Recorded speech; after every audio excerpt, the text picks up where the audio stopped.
पुर्तगाल में legal entry आप किस तरह कर सकते हैं? पुर्तगाल में लीगल एंट्री के लिए कौन-सा पेपर चाहिए होता है? क्या वीज़ा एक्सपायर होने के बाद आप एलिजिबल होते हैं पुर्तगाल में लीगल एंट्री करने के लिए कि या नहीं?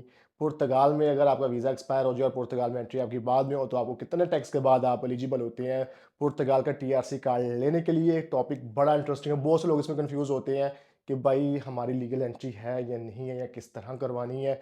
एक मेन बेसिक स्टेप है पुर्तगाल में एंट्री जब करते हैं, तो ये बेसिक एक टॉपिक है।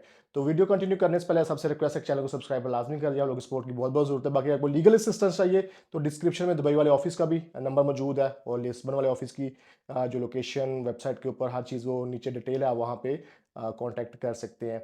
अच्छा, जैसे पता है आपको पुर्तगाल इस टाइम जो इमिग्रेंट्स के लिए हेवन बना हुआ है। इमिग्रेंट्स भर-भर के पुर्तगाल की तरफ आ रहे हैं।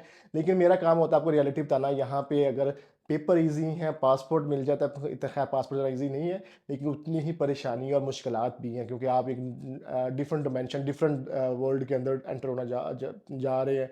जैसे आप दुबई, कतर, सऊदी, ओमान में रहते हैं, जैसे हम पाकिस्तान से वहाँ आते हैं तो एक नया एनवायरनमेंट होता है। जब हम इन गल्फ़ कंट्रियों से मूव करके यूरोप साइड पे आते हैं तो फिर एक नया एनवायरनमेंट, नई दुनिया, एक नए लोग, नई पहचान, नई लैंग्वेज, नया कल्चर होता है, तो काफ़ी ज़्यादा डिफ़िकल्टीज़ आती हैं।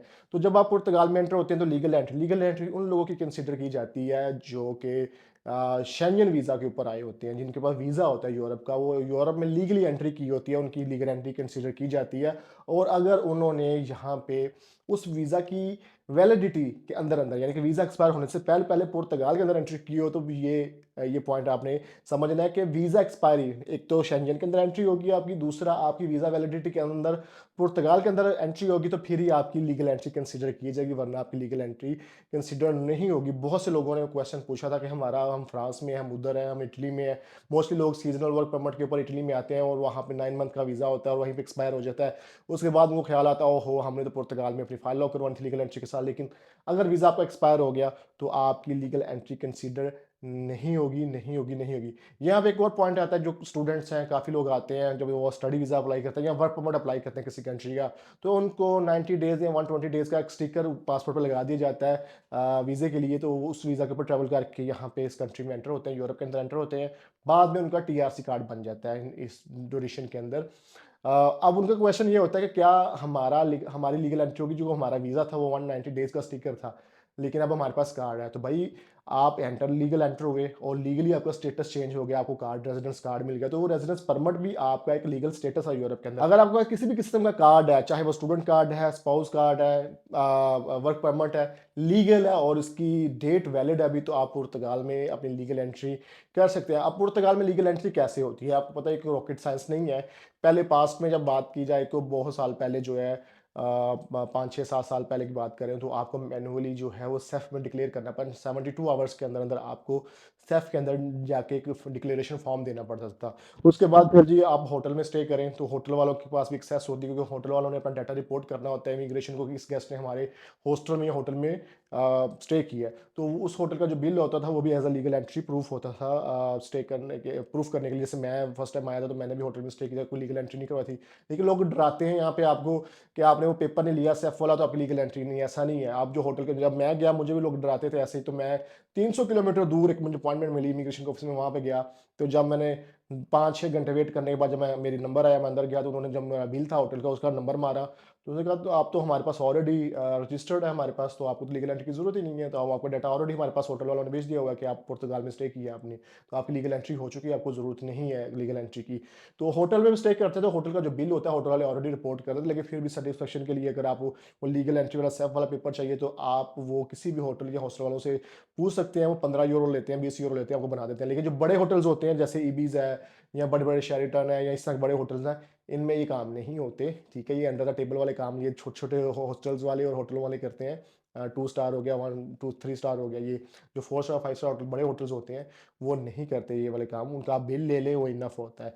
तो ये लीगल एंट्री होती है। बाकी अगर ये भी नहीं है तो आपके पास शेंजन वीज़ा है और आपके पास बोर्डिंग पास है या बस की टिकट है, तो वो भी लास्ट ईयर उन्होंने ये कर दिया था कि वो भी इनफ है प्रूफ के लिए, लीगल एंट्री के लिए, कि आपके पास टिकट है, बोर्डिंग है, वीज़ा है वैलिड, उसी के अंदर आपने ट्रैवल करके आए हैं, तो वो भी इनफ है लीगल एंट्री का प्रूफ देने के लिए। लेकिन कुछ लोग यहाँ पे कंफ्यूज हो जाते हैं कि यार हम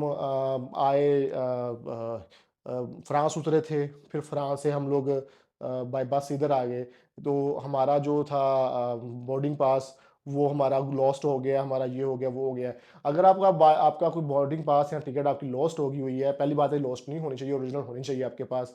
अगर ओरिजिनल नहीं है तो समटाइम इंस्पेक्टर के मोड पे होता है, वो आपसे कॉपी माँग लेता है, कॉपी में भी काम चले। अगर फिर भी कुछ भी नहीं है आपके पास, लेकिन आपको पता है कि आप इस डेट को ट्रैवल करके आए थे इस फलाने एयरलाइंस के ऊपर, मैं एयरलाइन की बात कर रहा हूँ जहाँ बाय एयर ट्रैवल का, तो आप एयरलाइन को ईमेल करके एयरलाइन की डिक्लेरेशन ले सकते हैं कि इस डेट पे इस पैसेंजर ने हमारी एयरलाइन पे ट्रैवल किया था। तो वो भी आप उनको प्रूफ दे सकते हैं। बहुत से लोग होते हैं जो अपना डाटा सेव नहीं रखते, ओरिजिनल डॉक्यूमेंट्स लॉस्ट हो जाते हैं, उन पर डाटा नहीं रहता कि हम किस तरह बोर्डिंग पास अपना दें इमिग्रेशन ऑफिसर को या टिकट कैसे दें। तो आप जिस कंपनी की सर्विस लेके यहाँ पे आए हैं उस एयरलाइन का या बस का, उनको आप जहाँ से हमने बुकिंग की है आप उनको ईमेल अपना पासपोर्ट करेंगे और आपकी बुकिंग पासपोर्ट पे ऊपर होती है। तो आप डेट बताएंगे उनको कि हमने इस डेट पे हमने ट्रैवल किया था, तो हम जो है हमें डिक्लेरेशन चाहिए ट्रैवल की। तो वो एयरलाइन जो है मोस्टली एयरलाइन वाले लोग यूज़ करते हैं। पहली बात है लोगों को प्रॉब्लम नहीं होती, लेकिन कुछ लोग हैं बेचारे जो मासूम होते हैं, उनको नहीं पता चलता, वो घुमा देते हैं डॉक्यूमेंट्स।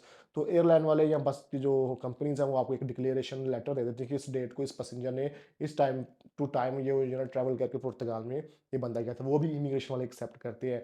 तो ये भाई लीगल एंट्री के रास्ते हैं कि लीगल एंट्री है क्या। लीगल एंट्री बस ये चीज़ है कि आपका प्रूफ है कि आपने लीगली वीज़ा वैलिडिटी के अंदर आपने पुर्तगाल में एंट्री की है और आप यहाँ पे रह रहे हैं, ये है लीगल एंट्री। और किस तरह करवा सकते हैं, कौन कौन से रास्ते हैं, कौन लोग एलिजिबल हैं, भाई ये है।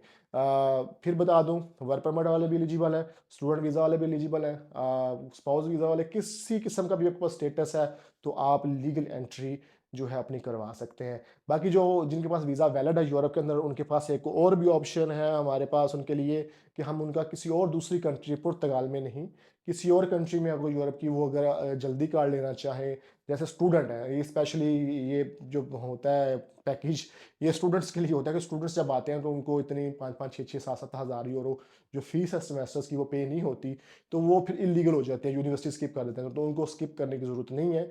उनके लिए हमारे पास प्लान्स हैं कि हम उनको student to work permit convert करवा देंगे, तो वो फिर उनके यूरोप में इलीगल भी नहीं होंगे और वो लीगली रह के अपना जॉब करके अपना पैसा कमा सकते हैं और अपने स्टेटस को लीगल रख सकते हैं और पाकिस्तान आ जा सकते हैं, अपनी होम कंट्री ट्रैवल कर सकते हैं, पूरे शेंजन में ट्रैवल कर सकते हैं और अपनी लाइफ को एंजॉय कर सकते हैं। और बहुत सारा ख्याल है कि वीडियो को लाइक शेयर कमेंट लाजमी कर दिया करें, वीडियो को शेयर लाजमी किया करें ज़्यादा से ज़्यादा, क्योंकि ये इन्फॉर्मेशन है और लोगों तक भी पहुंचे कि भाई उन्होंने किस तरह स्टेप्स को फॉलो करना है। और जो मार्केट में ब्लैक माफिया बैठा हुआ है जो 2 नंबरी करता है, आपको स्कैम्स करता है, ऐसे ड्रीम्स दिखा के आपको कि ये हो जाएगा वो हो जाएगा, डराना फिर और आपसे पैसे बटोरता है, तो वो लोग उनसे बच सकें। अपना ख्याल रखिएगा, मिलते हैं नेक्स्ट वीडियो में। अल्लाह हाफिज़।